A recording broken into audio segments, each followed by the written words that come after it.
Want to know how to fix PUBG Mobile stuck on lobby screen?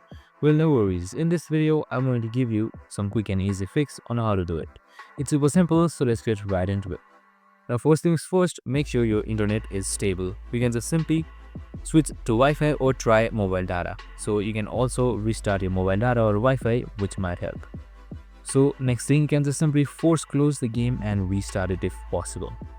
So this might help getting your PUBG Mobile out of this lobby screen. So if it still doesn't help, just simply hit towards your app settings. And now once you're there, on the bottom right side you should see clear data. Just simply select clear data and select clear all data or clear cache. You can just simply do it twice as well.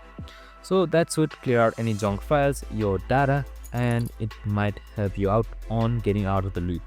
So make sure PUBG has all permissions as well, especially storage and network.